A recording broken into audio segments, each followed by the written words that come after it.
Hi guys, welcome back to Flora Fun and Food. My name is Lauren and today I'm going to show you a really easy 3-ingredient recipe to make room spray or linen spray. Let's go.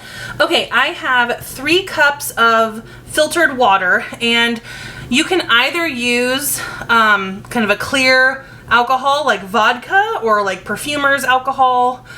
You could use isopropyl, but I think it has kind of a strong smell. Or you can use unscented witch hazel. So I'm gonna do maybe 2 batches just to try both. I'm gonna use witch hazel first.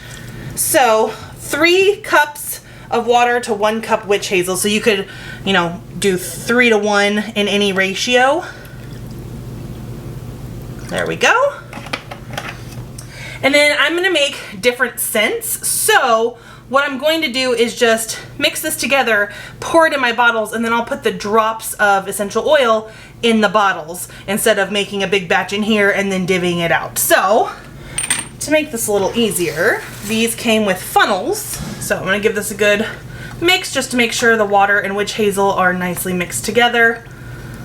I'd probably have more than enough, but you can definitely use vodka instead of witch hazel, whatever you've got around. I have this witch hazel, I don't remember why, because I don't really use it for anything, so we're gonna use it up so it's not wasted. So these are 4-ounce bottles that I got off of Amazon. I'll link those below, but we're just gonna carefully pour our liquid into the funnel, and I'm gonna stop when it gets to the bottom rim of the screw top. So we'll just kind of fill these, and then we'll do the scents.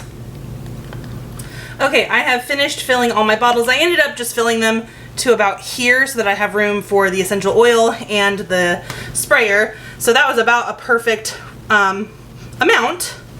So now we need to add our scents. So I have 4 different ones picked out. First one I'm going to do is one of my favorites, lemon and lavender. So I'm going to do 4 of each scent. You can put up to about 50 drops or so into these, so I'm going to do 20 and 20 of lemon and lavender. So to make this easier, I popped the little dropper piece out, and I'm going to use this pipette to get my essential oil in. So we're going to do, so we're going to do 20 drops of lemon in each one of these. And it doesn't have to be exactly perfect. That was actually lavender, this one's lemon, so 20 drops again. Alright, last thing is to add our spray tops and shake them up.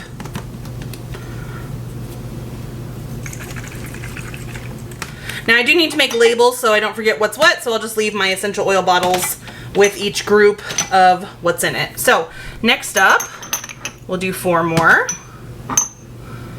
For this one, I'm going to do kind of a more holiday scented one. So first up, we're going to go in with rosemary. And this has 3 scents. I'm still going to do 20 of each. Next up, we're going to do orange. Oh, this one's almost out. Good thing I have more. Turns out I'm out of pretty much all my orange. So this one only had about 5 drops of orange in each. So I think I'll go in with a little bit more lemon just to give it kind of that citrus. And rosemary and lemon would be a great combination on its own too, but I wanted a little bit of the sweet orange. So we'll just do 20 drops of lemon. Add our caps and then shake. For the next 4, I'm going to do a more fruity scent. So I have bergamot and grapefruit. Another citrus, just without the pungent herb of rosemary.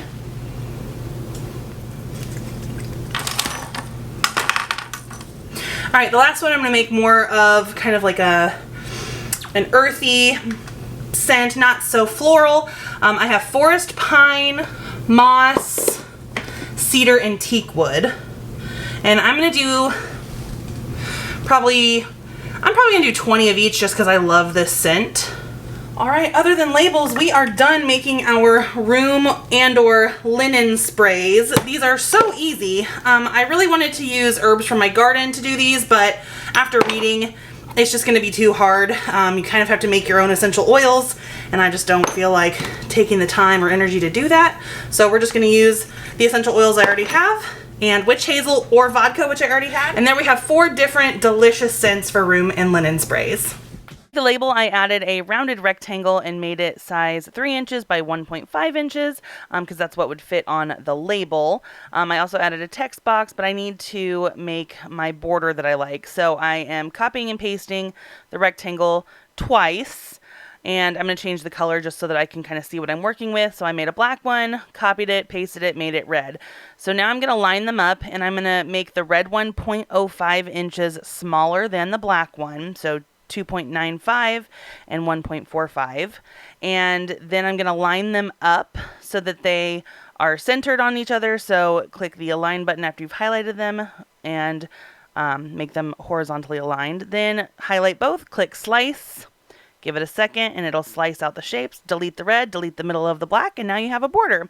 I resized the border to that same 2.95 and 1.45 just so it's barely inside of our larger rectangle. Aligned them again. In my text box, I am writing the scent, and I changed it to this kind of ongoing projects, 2 basic fonts. So this first one was this kind of cursive looking font. It's super cute. I got it from defont.com for free. And so then I just lined it up, resized it to fit within my label, and kind of recentered everything where I wanted it. So once it was to my liking, again, I had to align it horizontally, and then the border and the background needed to be aligned vertically as well. So once they were in line, I went in with another text box to write room and linen spray, and then I used kind of my block font that I've been using in the ongoing project here, which I think is called Boardwalk or Walkway Bold, something like that. We'll see here in just a second. Yeah, Walkway Bold. It's one of my favorites. Again, from defont.com. And then I realigned this, made it a lot smaller. I ended up not liking the slash, and so I added an ampersand, but just kind of tweak it to how you like it. I kind of eyeball stuff, and then I line it up to make sure that it's, perfectly centered. So just kind of tweak it as you like, but this align tool is really easy to use. So once I was happy with that, I went ahead and copied and pasted it, and then I highlighted all of it to make a group. I like to keep the original just in case something gets messed up, and then I hide it. So I grouped that, and then for this one, I highlighted everything and flattened it. That's what's going to make it a print and then cut. And then I just made copies of that and tweaked the word. Then click make at the top right, follow the directions to print, and then cut. Okay, I created and printed and cut out my labels, so now it is time to put them on our jars. So these may have oil and stuff on the outside of them, so I'm going to take just some isopropyl alcohol and a paper towel and just kind of wipe them off to make sure we don't have oil all over the side, which will prevent our sticker from adhering. Okay, so these bottles are the lavender and lemon, so I'm going to go ahead and get my labels peeled off here. And we're just going to kind of eyeball this, make sure all the alcohol is dry, and we'll just kind of line it up and wrap it around. Now my edges are kind of peeling up, so I may take a blow dryer to this, heat it up, and then stick it down so it kind of cures.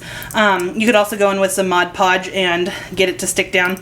It's just not sticking as well because it's such thick sticker paper, but I'll tweak it. But there is our room spray and label. I hope you guys enjoyed this video. If you did, please give it a thumbs up and head over to my channel to subscribe for more content like this. And I hope to see you again very soon. Thanks, guys. Bye.